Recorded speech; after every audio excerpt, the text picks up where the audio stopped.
Hello friends, welcome to our channel. Friends, நான் உங்கள் அபி. இன்னைக்கு இந்த வீடியோவில் நம்ம என்ன பார்க்க போறோம்னா ரொம்ப சீக்ரெட்டான பிரியாணி மசாலா அண்ட் பிரியாணி பேஸ்ட் தாங்க பார்க்க போறோம். நான் எல்லாருமே பிரியாணி செஞ்சுருப்போங்க. சில டைம் நல்லா வரும், சில டைம் வந்துட்டு சொதப்பிடும். அப்படியெல்லாம் வந்துட்டு இனிமேல் சொதப்பாதுங்க. ஏன்னா வந்துட்டு இந்த பிரியாணி மசாலாவும் இந்த பேஸ்ட்டும் நீங்கள் யூஸ் பண்ணிட்டீங்கன்னா கண்டிப்பாக வந்து பிரியாணி எல்லாத்துக்குமே ரொம்ப டேஸ்ட்டாக வருங்க. இப்போ வாங்க பிரியாணி மசாலா எப்படி ரெடி பண்ணுறதுன்னு பார்த்தலாம். அதுக்காக ஒரு மிக்ஸி ஜார் எடுத்துக்கோங்க. அதில் வந்துட்டு 5 துண்டு பட்டை சேர்த்துக்கோங்க. கூடவே ஒரு 10 கிராம்பு சேர்த்துக்கலாம். பிரியாணி இலை சிறிதளவு சேர்த்துட்டு அதில் ஒரு 5 ஏலக்காய் சேர்த்தாச்சுங்க. அடுத்ததான் சோம்பு 2 ஸ்பூன், சீரகம் 1 ஸ்பூன், கூடவே வரமல்லி 2 ஸ்பூன் அளவுக்கு சேர்த்துக்கோங்க. அடுத்ததான் நம்ம பிரியாணிக்கு சேர்க்கக்கூடிய ரோஜா இதழ்கள், அதுக்கப்புறமா ஸ்டார் பூ, குருமிளகு வந்துட்டு 1 ஸ்பூன் அளவுக்கு சேர்த்துக்கலாங்க. இதோடவே வந்துட்டு 1/4 ஸ்பூன் அளவுக்கு கசகசா சேர்த்துக்கோங்க. இப்போ நம்ம என்ன பண்ணிடலாம்னா இது எல்லாத்தையுமே எடுத்து நல்லா பவுடர் பண்ணிக்கலாங்க. இந்த மாதிரி நம்ம பிரியாணி செய்யும் போது மசாலா அரைச்சி வச்சிட்டோம்னா போதுங்க. நம்ம வந்து கண்டிப்பா பிரியாணி வேற லெவல் டேஸ்டா இருக்கும் போது இனிமேல் வந்து நம்ம கடைகளிலேயே வாங்க மாட்டோங்க. பிரியாணியை நம்ம வீட்லயே ரொம்ப அருமையா வந்துட்டு செஞ்சு முடிச்சிடலாம். அந்த அளவுக்கு வந்துட்டு அட்டகாசமான டேஸ்ட்ல வரப்போகுதுங்க. இந்த பிரியாணி மசாலா பாருங்க ரொம்ப ஈஸியா நம்ம ரெடி பண்ணியாச்சு. இதை வந்து நம்ம அதிகமா ரெடி பண்ணி வச்சிட்டோம்னா கூட நம்ம வேணுங்கும் போது எடுத்து போட்டு யூஸ் பண்ணிக்கலாங்க. பாருங்க எவ்வளவு நல்லா வந்திருக்கு. இந்த அளவுக்கு வந்துட்டு நம்ம அரைப்பட்டுச்சுன்னா நல்லா இருக்குங்க. இப்போ நம்ம என்ன பண்ணலாம்னா இதை அப்படியே இன்னொரு பாத்திரத்துக்கு மாத்திக்கலாங்க. இல்ல நம்ம நிறைய அரைச்சு வச்சிட்டோம்னா கூட ஒரு பாட்டில்ல போட்டு வச்சிட்டோம்னா நம்ம வேணுங்கும் போது எடுத்து யூஸ் பண்ணிக்கலாங்க.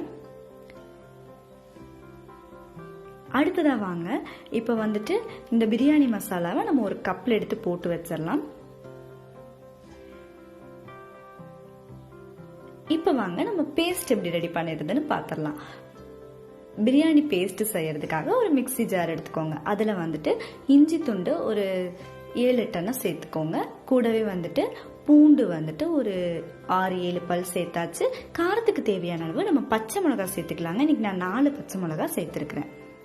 இதோடவே வந்துட்டு சின்ன வெங்காயம் ஒரு 20 சேர்த்தாச்சுங்க. கூடவே மல்லித்தலை சிறிதளவு, புதினா 1 கைப்பிடி அளவு நம்ம சேர்த்துக்கலாங்க.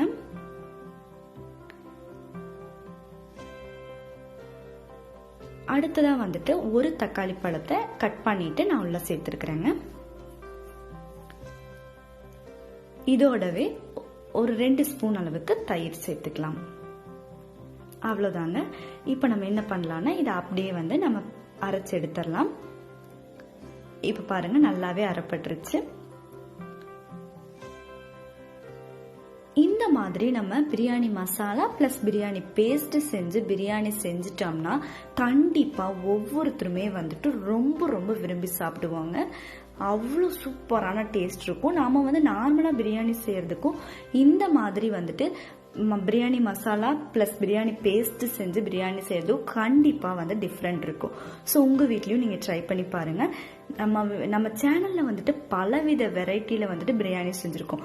அதெல்லாம் வந்து எப்படி இந்த பவுடர் பிளஸ் பேஸ்ட் யூஸ் பண்ணி எப்படி நம்ம வந்து கரெக்டா பண்றது அப்படிங்கிறதுக்கான வீடியோஸ் எல்லாம் அப்லோட் பண்ணிருக்கோங்க. நீங்க அதை மறக்காம பார்த்து செஞ்சிருங்க. அதுக்கான லிங்கை வந்து நான் டிஸ்கிரிப்ஷன்ல கொடுத்துட்றேன்.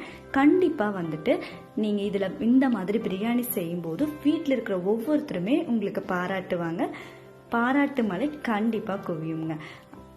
வெஜ் நான்வெஜ் ரெண்டுக்குமே வந்துட்டு இந்த பவுடர் பிளஸ் பேஸ்ட்டை வந்து நம்ம யூஸ் பண்ணிக்கலாம். ரொம்பவே அருமையா இருக்கும். இன்னும் ஒரு புதுமையான வீடியோல நான் உங்களை வந்து சந்திக்கிறேன். இந்த வீடியோ பிடிச்சா லைக் பண்ணுங்க, ஷேர் பண்ணுங்க, கமெண்ட் பண்ணுங்க.